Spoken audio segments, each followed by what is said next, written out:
Hey everyone, it's Chris from Smithy Fitness. Welcome back. Good to see you. So when I was a young broker, actually a young floor trader on the Toronto Stock Exchange floor, one of the traders there, and he's kind of an older guy and very successful, he'd come into the office and he'd say, "Hey Chris, what do you know for sure?" We used to have a saying, "What do you know, Joe?" Sort of like a "how are you doing?" But he would say, "What do you know for sure?" And I was 24 years old and I would stop and trying to think of something. Nothing came to mind. At 24, you don't know much for sure. But I just turned 62 last week. I was thinking about it, and now I do know a few things for sure. So I'm going to give you 4 of them. One of them is that you need and you must take risks in life. A careful life gets you nowhere. You need to take risks with maybe starting a business. There's no sure thing. You might fail, but if you fail, you'll learn. You need to take risks with the stock market. Now, this is where I live. The stock market, I've got 75, maybe 80,000 hours invested now watching the game.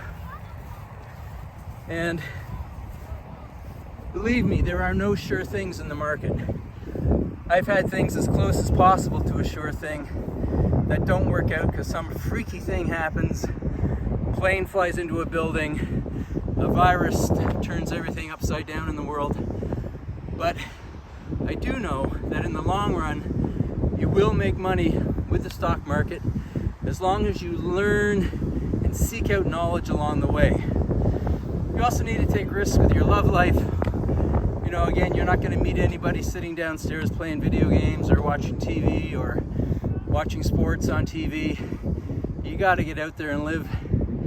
And even with weightlifting, I'll do the snatch and the clean and jerk, which are pretty advanced moves. And deadlifts, you've seen me deadlift in the past, some pretty heavy weight. And I always get comments, "Oh, you're going to get injured. Oh, you're too old. Oh, your chiropractor must love that." That sort of thing. And, I don't even bother responding because they don't understand that there's a risk and a reward. The risk of hurting yourself doing those lifts is small. As long as you start light, get the proper technique, gradually increase over time. It's the same as anything. But it's perceived as risky. What am I going to do? Sit on a machine at, Globo Gym and get no results. So that doesn't get you anywhere. So you gotta take risks in all these areas of life and they'll pay off. You'll be a more interesting, more well-developed human being by taking risks. And you know what? If you take some losses along the way, they make for great stories when you're out with your buddies down the road. So today's workout is 4 rounds of back and forth on this field. It's also a pretty long walk to the car just to get started, so that's a bit of a workout too. Now we couldn't get the goal post. Normally I'll do some pull-ups or sling the rings over the soccer posts or the football field posts. There's a lot of activity here tonight. So on this end I'm going to do push-ups. I'll do 30 push-ups a time. The other end I did bring my dumbbells. I'll do some curls so it gets some work. I'll also do some air squats, some of these. Maybe sets of 15 or 20. I won't do them all now. And I'm gonna hit the 30 push-ups. Again, you wanna try to keep your technique as solid as possible. So I'm down, the chest is touching. The rest of my body is straight. I'm trying not to do this. It's gotta be here. And then just keep pumping.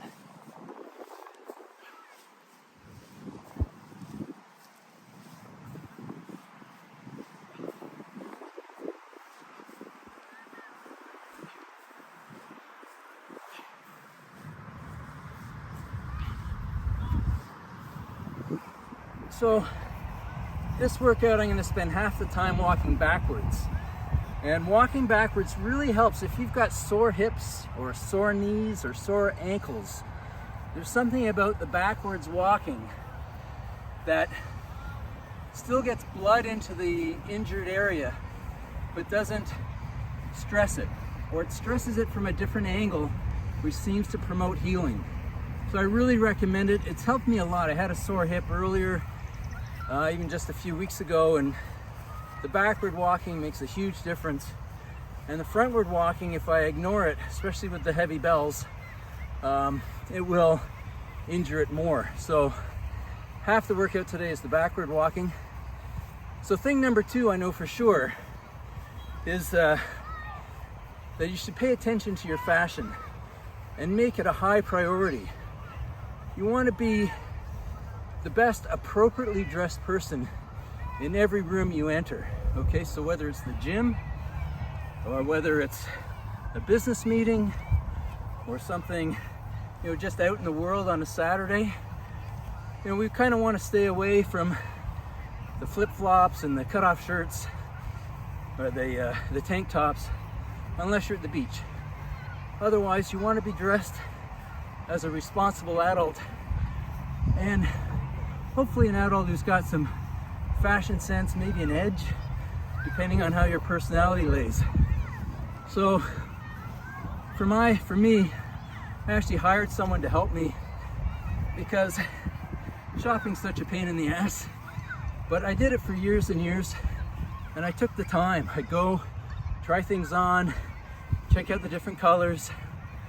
And I'll tell you a quick story. When I was a young stockbroker, age 25 or 26, and I had taken the time to go buy some nice suits.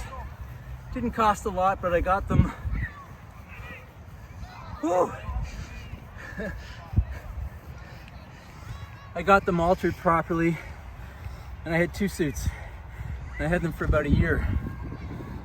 But I got to be known as the whiz kid of the brokerage house. I walked fast, I had good posture, I wore a nice suit and tie, shined my shoes. I knew very little about the markets at that point. And I was a broker. You're cold calling clients, meeting 50, 60-year-old people at lunch, trying to entice them to invest their hard-earned dollars with me. They didn't want to go with a kid unless the kid showed some real extra. Let's put it that way. Young, vibrant, go-getter, uncovering all the rocks, trying to get the best ideas. That's what I was trying to get across. I think that worked. So fashion is a huge thing. It's not just something that some people do. It's a huge thing to look your best, to always look your best, and spend time on that. Hours a week, putting it all together, significant amount of your money, putting it all together, and be proud everywhere you go.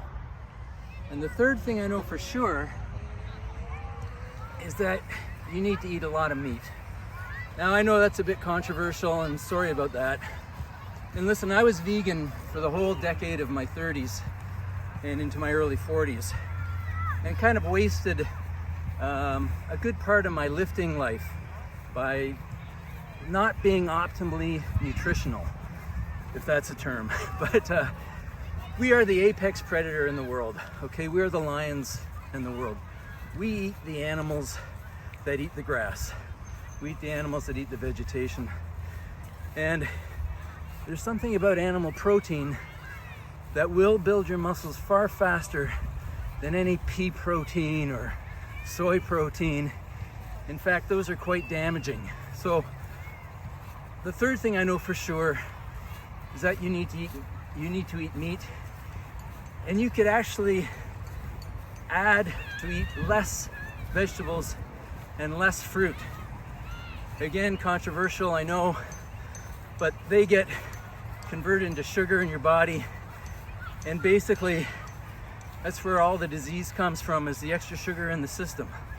So there's studies out there, and I know it's not popular, but like so much we've been taught over the years, there's a lot of mistruths out there.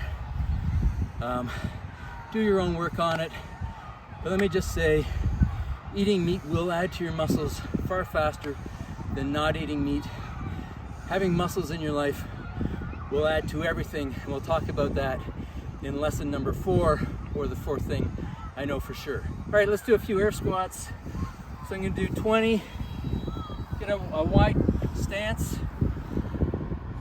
You want to go below parallel if you can.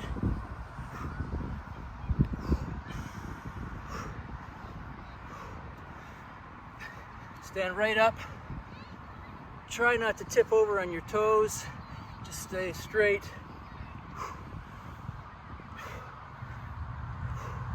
If you get really energetic, you can do some jumping, like so. That's pretty tiring. But anytime you get to this position and up, you're doing your whole flexibility a great service. And the fourth thing I know for sure is that you need to lift. So that's pretty obvious. But when I was 24, I was playing a lot of squash, I was still playing tennis, and I was fooling around on the Nautilus machines, which were big in the 80s. And of course, you can't really build a lot of muscle doing that. You know, you need to be, in my view, you need to farmer's carry, of course, heavy, or work up to getting heavy, but also the main lifts, the major lifts, the squat, especially the deadlift, especially bench press, and especially shoulder press, military press. So we have to lift. With the meat, it'll bring muscle, and with the muscle, it will improve your style. And with your style and muscle, it'll improve your confidence, which will improve your risk taking. So it all comes together, and lifting is a massive part of it. It's huge. I can't understand why anybody wouldn't lift, and why ever stop. I mean, I'm not going to stop. I'll be lifting, hopefully lifting more, or at least staying the same, but hopefully lifting more for at least a few years, because the advantages are just rampant. So lifting and building muscle is all important. Lots of great trainers out there. Hire someone if you're not sure. Spend some money on your weights, and get after it 3 to 4 times a week, every week for the next couple of decades. All right, guys, that's all I've got, literally. Thanks a lot for tuning in, and remember to share this video with other older athletes or would-be athletes, and let's get out there and make a difference, show a good example, and be the best you can be. Take care.